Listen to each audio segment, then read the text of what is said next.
Speaking about weird, let's get into today's subject. Garfield, the movie that ruined my life by the theorizer. Truly a very weird title. A weird choice. Some would say a weird thing. Ow! Chat, stop it. No, bad. Stop it. Stop it. It's always the orange cats causing problems. That being said, what did Garfield do to this man? And why? Why would you do this, Garfield? But what did you do? That's the real question. Because it's just Garfield, man. It's lasagna. Unless we're talking about Vorfield, right? That's a completely different subject. Like, completely different. But what did Garfield do to people? You know? I have a bad feeling. So do I, chat. So do I. I also have a bad feeling. But you know what? Let's do what every cat does with curiosity. And just like this cat. And let's get in there and see why this is a problem. Because it's just Garfield, you know? How bad could it be? Garfield, until I saw him in the 2004 movie. I love this movie. I was told it would be a family-friendly adventure about a funny fat cat. It was. What I got was horrifying. I mean, something was very wrong with it. Okay. And it consumed me for months. And I loved it. What? He's that royalty. Was 17 years ago. The internet has started catching on to this. There's Garfield. Is apparently not a real cat. But there's something even worse about this film specifically. And it isn't Garfield. Every character in these films is lying to the audience about something. All right. I finally figured out exactly what it is. Tell me. How the live-action Garfield ruined my life. I grew up watching the live-action movies, but I didn't know it would come to this. See, this thing has dominated my life. I love his pictures. Year. I gotta say, I love his pictures like this. It's so well it's so well edited. I mean, I get that it's literally just like one different contrast, another different contrast, put a filter on it. But it looks so good, you know? I have to just appreciate his artistic design to make something look creepy. Very easily. It's very nice. His thumbnail designs go hard. They do go really hard. I'm not gonna lie. Garfield is, of course, one of the most famous characters ever created. Yeah. The world loved and laughed at his newspaper comics from the 1980s. He's a fat, orange, judgmental cat. Or so they say. His owner is John, a goofy man who has a crush on Liz the vet.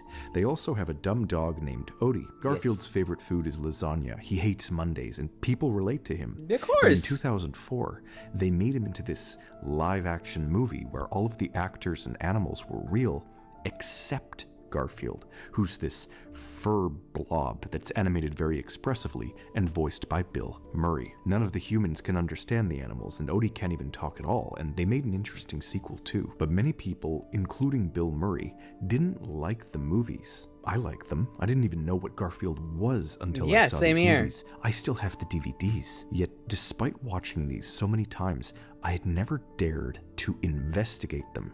Not in 10 years of doing this. I mean, you should have. It was out of fear, because they say something big is hiding here. In the first movie, John adopts Odie because they say... Theorizing theorable.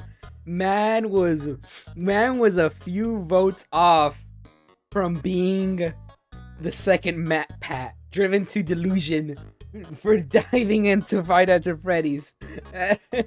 Pop Tropica. Oh my god. I'm surprised Pop Tropica was in the poll. Oh my, I used to love playing Pop Tropica.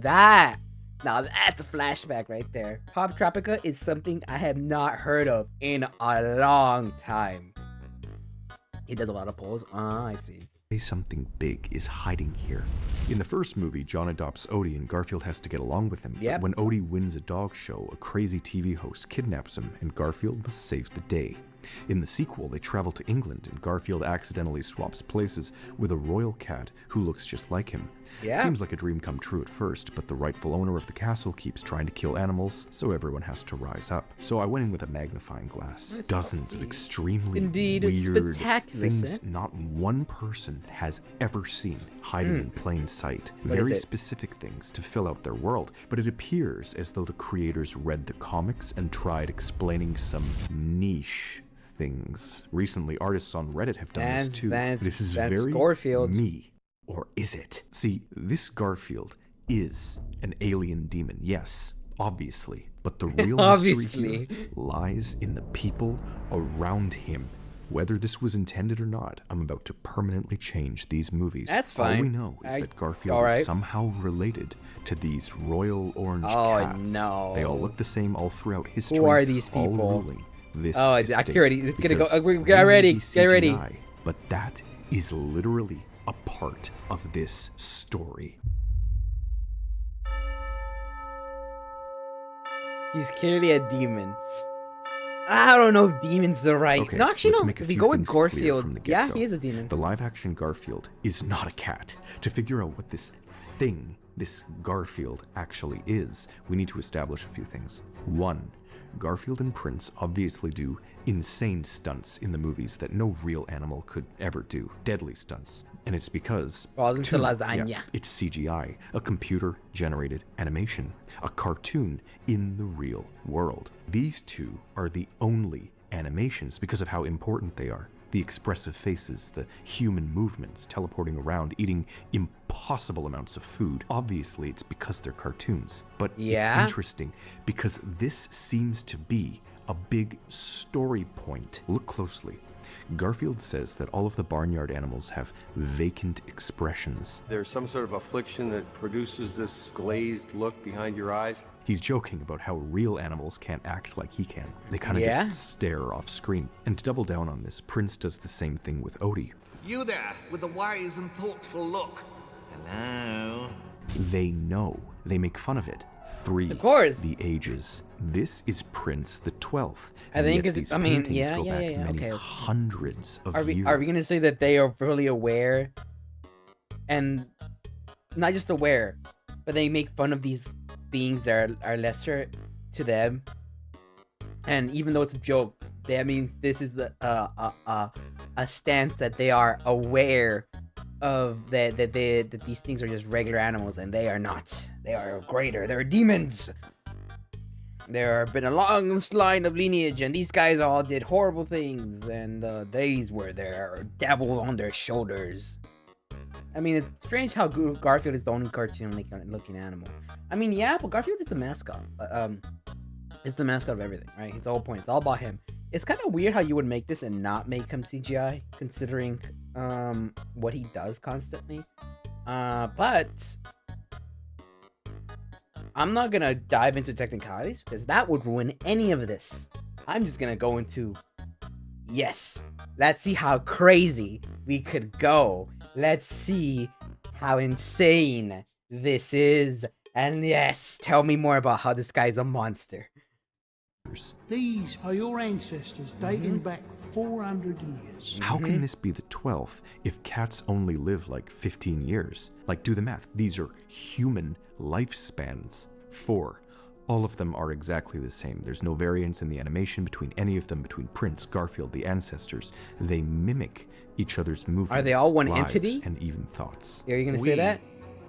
Have 2 plans. Again, they talk about this openly. So, to break it down, they're not really cats, more like monstrous, ageless, unnatural CGI creatures that have human lifespans. So naturally, you'd have to ask, where did these things even come from? Would they be born? Or, like, what would be the case They've in been this conjured, situation? summoned. We don't know much, but the first movie opens with John's Oh, I photograph forgot about of this. Garfield as a baby, with his siblings waiting to be adopted.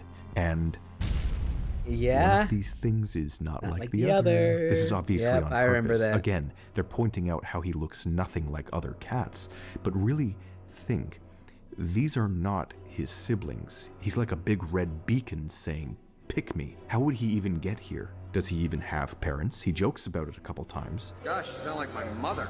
Mom! Dad!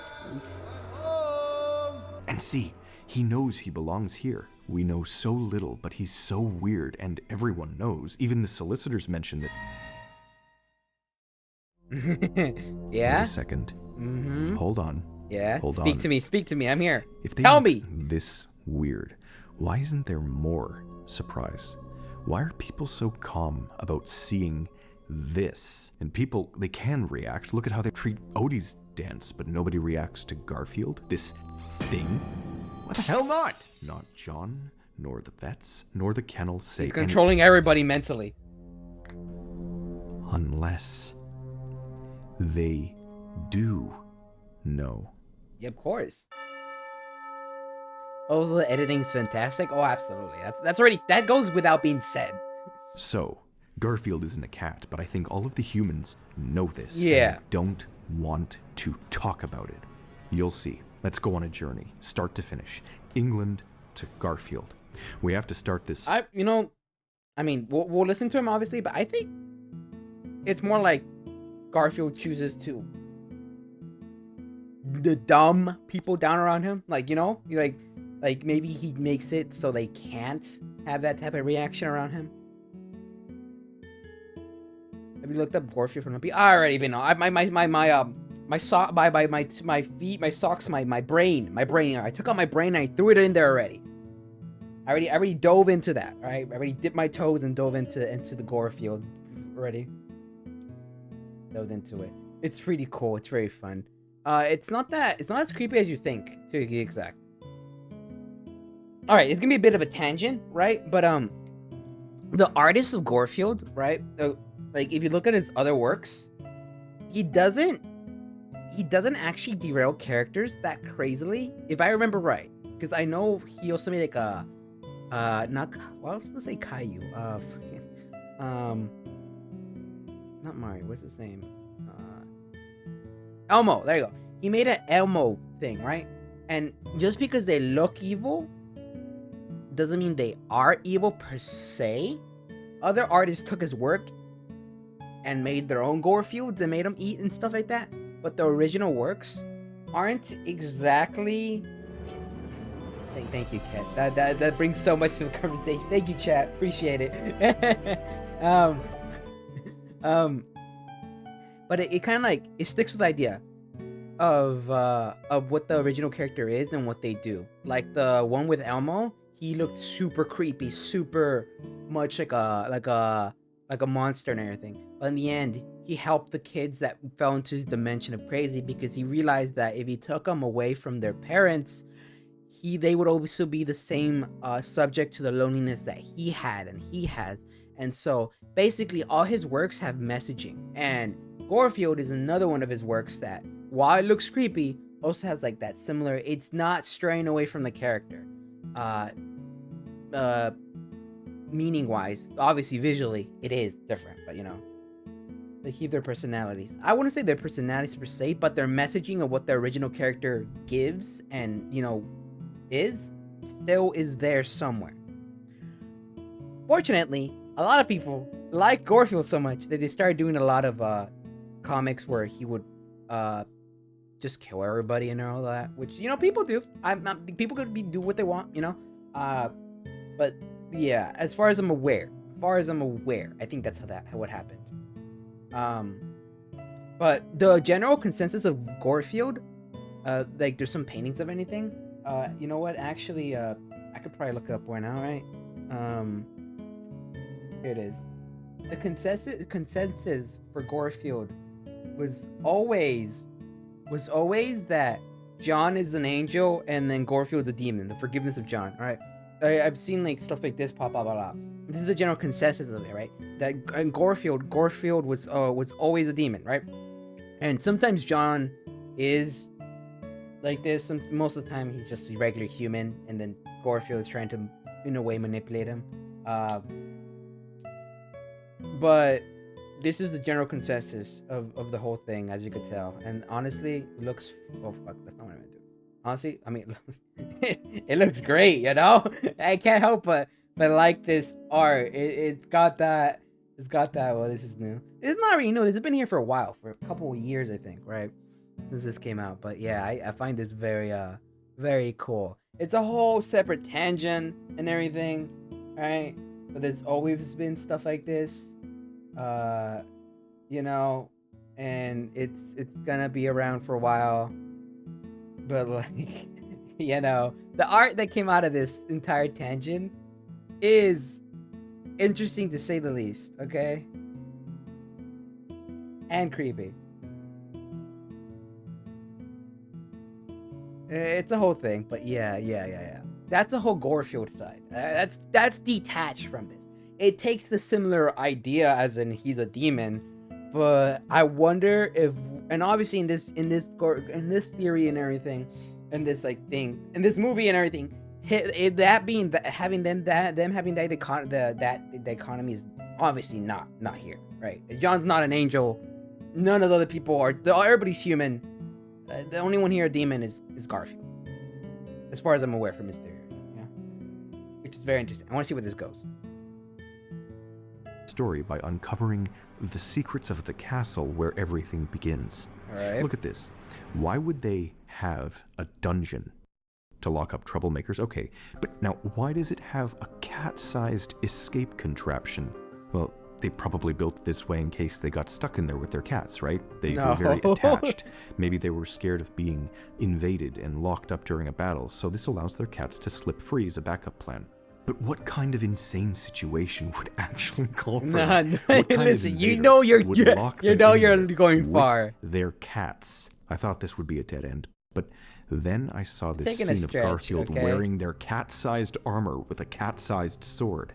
So there's a violent history with cats fighting off enemies too. I mean, there's dogs in history with armor, though. Built with these cats in mind. Playhouses, dumbwaiters, barnyard paintings. It's all about the cats. That's why Prince was next in line instead of the owner's nephew.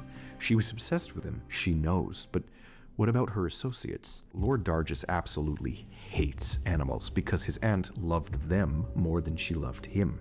This drives him crazy when he uncovers their conspiracy. Good Lord! It's a conspiracy!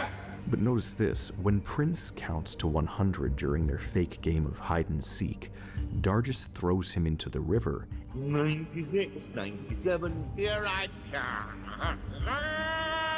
Okay. Exactly on the last second, as if he can hear him counting. And the other associate, Smithy the butler, what does he know?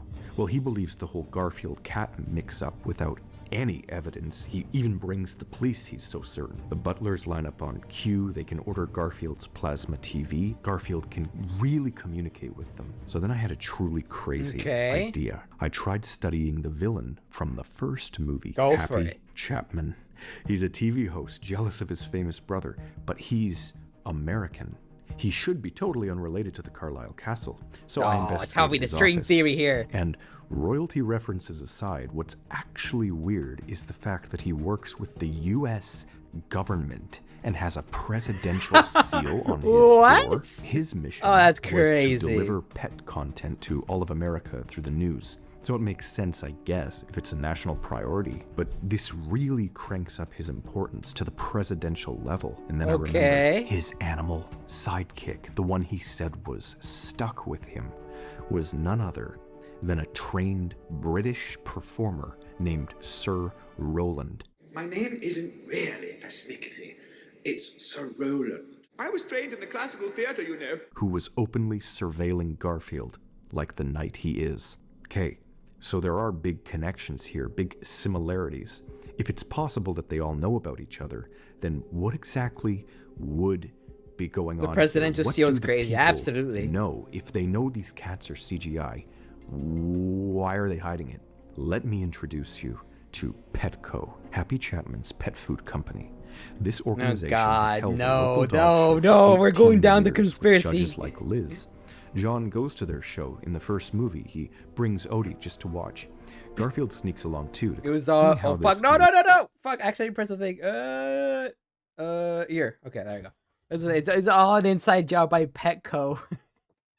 About the hyper-emoting CGI. It's gonna be like an SCP type conspiracy theory. They're all just here to make sure this guy doesn't go out of control or something. Control him, contain his anger, his I don't know.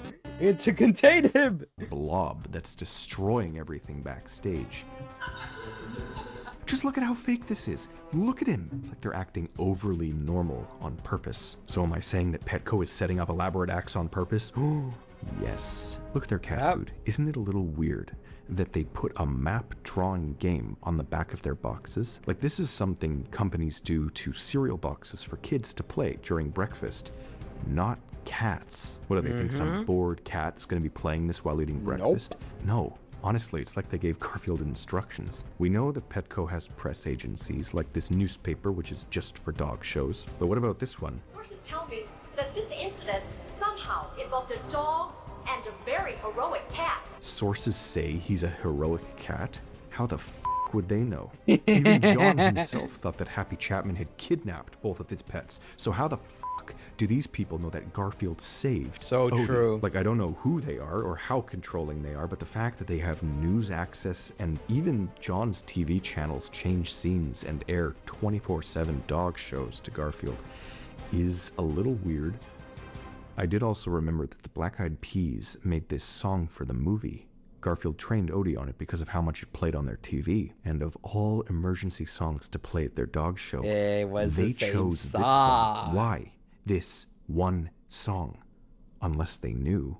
In time, you will agree. But I think the entire dog show was a staged event to lure Garfield into the open so Petco could destroy him. Oh, that's a big conspiracy right there. So overall, To destroy him. That is big conspiracy. Hello again, doppelganger.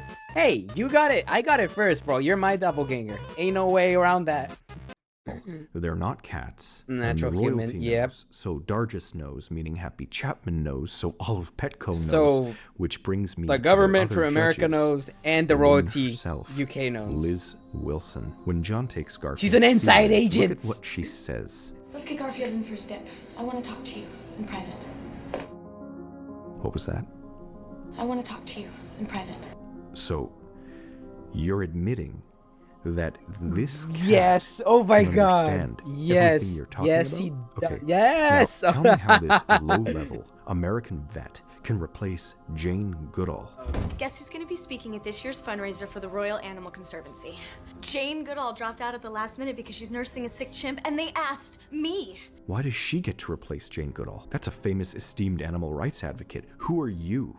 The only fame you had was being in the local news. Look at how she just walks into the sequel's climax and holds herself hostage. Serpentine temptress. But it makes sense if she's with Petco. Look at how much the She's an vets inside pamper agent. Garfield, soothing him, pleasing him, and lo and behold, who's framed in Liz's office?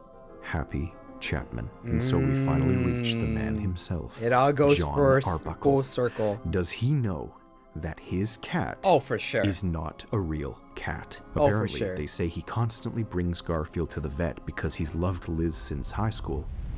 Or his vet visits are a cry for help. But John loves his pets, right? Maybe he's just really dumb? If we take everything at face value, it just doesn't add up. He doesn't seem to have a job, but he can afford a massive house, engagement ring, $200 reward, and a plane ticket on the spur of a moment. How can he have all these things unless they're given to him? Yeah, he's How a the containment facility. Can Garfield and Odie hide in his luggage, but not get caught on the X-ray scan at airport security? These are the handler. What the f***? The answer is simple. Security let him through anyways. John isn't a part of whatever lie this is. He's just obsessed with his cat like Lady Eleanor was. He can't bring himself to leave him. Look how fast the kennel okay. tries to get rid of John after he leaves Garfield with them. It's like his whole life is being quarantined by federal law. Yeah, There's a okay, this zero also works. probability chance that John, Garfield, Prince, and Smithy all appear on the exact same street in England at the exact same time. And yet, it happens. Normally, I'd call these all plot holes, but the crazy part is they give enough clues to make sense. It just changes the whole thing. It tells a twisted narrative in which Garfield was sent to John by the British, also they could get closer to Petco using his girlfriend. Upon learning this, Petco strikes back with the US government, quarantining John's life and trying to save him from captivity. Okay. It's everywhere, kind of like the Truman Show. Garfield's presence consumes him, and yes, Petco knows that animals can hear them. Look at this dog catcher. He tells the cats, "All right, line it up, paws on the white line, tails in the air." and they listen. Right. You ever had a cat? No cat would ever Listens. listen like No, this to not their like owner. that. And even a stranger who captured them, forget it. This brings us to the ace up their sleeve, Odie. Liz gave John this particular dog, this dumb dog that can't talk, because boring old Odie takes attention away from the supernatural Garfield. This is a silent, He's a sacrifice. sacrificial lamb playing dumb. Throughout the film, he gives my John a God. pamphlet, tells him to take a right turn, and John listens. He knows things. He's a decoy, a victim sacrifice thrown to John so that Garfield would be coerced to leave the neighborhood because Happy Chapman needed a way to kill him. That's the true purpose of the shock collar. The alien love child. Now we get into the final act where we go from believable to crazy. Royal British force Crazy. that's worshipped these cats for centuries. Yeah. And we have Petco that's here to stop them by infiltrating John's life, but we still don't know what these are. They go back hundreds of years. The castle's art is from all sorts of cultures.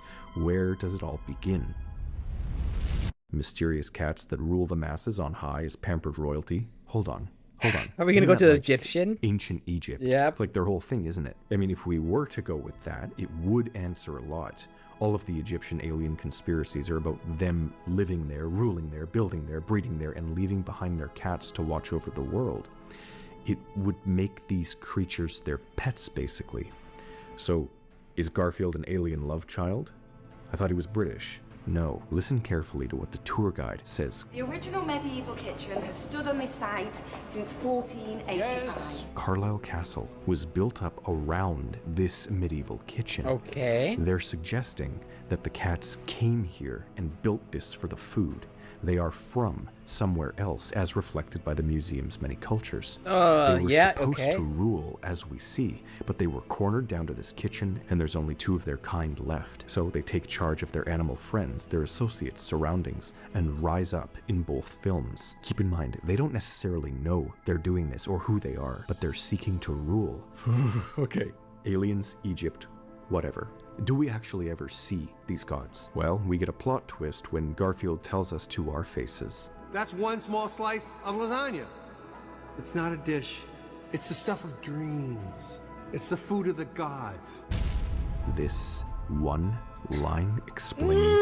I don't know. Happy Chapman. I don't know. It sounds more like. This is because Agent of Petco is allergic to cats. Give me the vinegar. Orange. Of all the dishes in Carlisle Castle, the endless menu, lasagna was the one dish that these chefs wouldn't make. The animals had to do it. Garfield falls off a building through the roof of a truck saved by the miracle of lasagna. It's the food of the gods and represents them. Across lands, across okay, that's fucking countries, stupid. Egypt, Greece, Italy, France, England, cornered near extinction, only kept going with the promise of a long-lost heir, one day reclaiming power. Garfield is the 9th rebirth animal god of many names and cultures, seeking to reclaim dominion over humanity using nature's armies, known by the Greeks as Pan, the Pan. And the final shot of Garfield is him wearing a cat-sized crown on the throne with Odie as his clown, ruling over all. Garfield is an alien lasagna pan-nature spaghetti god destined to corrode humanity. Wow. Nah. That's certainly one answer. Yeah. But it can't honestly be intended. Really? I don't know. You gotta bring it in here. You kind of lost me a little bit there. Are sneaky. Really, really sneaky. I thought nothing at first. Oh, another wacky theorizer rabbit hole, CGI monster, renowned internet demon, etc. Exactly. But these filmmakers couldn't possibly have thought this. Could they? Then it happened. Everything I said, every joke I made, it's because I don't know. I will say this: you have me throughout everything until you brought up Egypt, and not even the idea of they came from Egypt. Once you started bringing up the not even aliens, that's still plausible. I don't know. You kind of lost me with the ruling, corroding, all that stuff. You kind of lost me. You kind of lost me there. But let's see you bring it up. Let him cook. All right, chat. Again, Petco's newspaper is nothing compared to what England is pushing on to the masses. When looking for Garfield, John sits down and Odie gives him a newspaper from the trash bin. As is my job, I zoomed in on it, and what it reads is not what he says it does. Printed here is a metaphor of the film's plots, followed by a massive summary of the medieval Irish story, King of the Cats. The story is about a man who slays a giant cat that said it was king. After it dies, the man goes home and tells his wife that he slayed the king of cats, and their house cat jumps up and rips out his throat. King of the Cats, another smug metaphor. So I googled the real story, and what I found shook me to the fucking core. It's a British adaptation of a famous story, a Greek story titled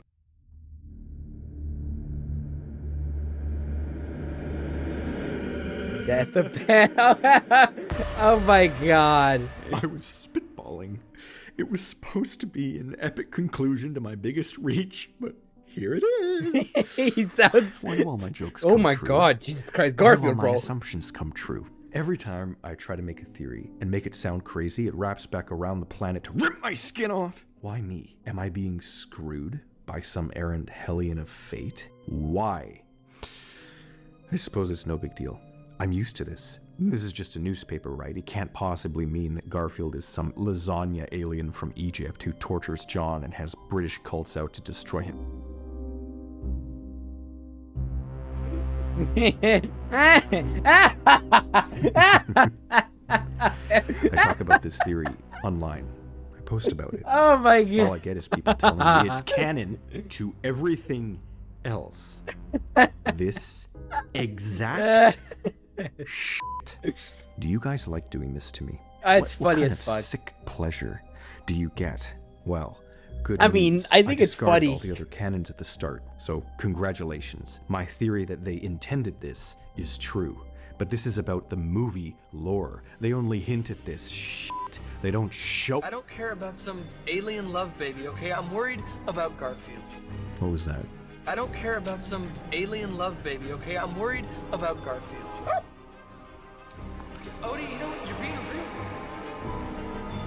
Lady Eleanor Carlisle has left her entire estate to her beloved cat, Prince of Love. Alien love baby. Alien love baby. Is Garfield an alien?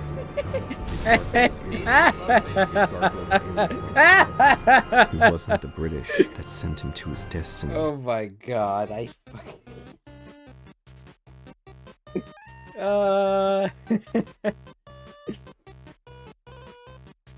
yeah? Yeah. I mean, shit, he right. Doesn't make it any less goofy, but he right. It was the stars.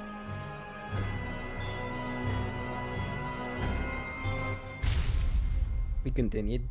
I kind of feel like that's the ending. I feel like that summarized everything, you know? That was great. I really like this shit. That was good. Oh my god. It's goofy. I'll tell you that. It's goofy. Goofy as fuck. But it's funny as... Oh my god. No. What have they done? Honestly, okay, what is in the last 8 seconds? Clearly it shouldn't be anything else, right? Yeah, okay. Alright. That was fun. That was a fun watch. Garfield the alien. No, that's not surprising. Goofy, but not surprising. Listen. I'm kind of, I'd say, numb to it just because of the whole rabbit hole I dug myself into with Garfield. That, having already experienced that with the idea of Garfield being that, when I saw this, I'm like, yeah, it seems about right, you know? Seems about right. I see what it said, the jaw drop at the video. I mean, I wouldn't say my jaw dropped. I'd just say it's funny. It made me laugh. I'm like, of course they did. You know what? Why not? Why not? Why not? You know, I just gotta enjoy it. Why not? It was good. I enjoyed it. It was very well made. Editing well made. As always, the original video will be in the top of the description down below. Make sure to check him out first, honestly, because he makes very, very well made content, and it's hilarious to watch. And this was a really good theory. I'm glad, you know, I'm glad it came out, and I'm glad I enjoyed it very much as I did. Honestly. Well, hope you guys enjoyed my reaction. Honestly, can't wait to see what he does for part 2. If he does a part 2, if not, either way, I can't wait to see what he cooks up next. As always, don't Don't forget to be shy. Don't forget to like and subscribe, and I'll catch you guys later. Bye-bye. And if you really like that content, don't forget to like and subscribe. And if you really want to see me live, I do stream on Twitch, so check me out there, crazies. Bye-bye.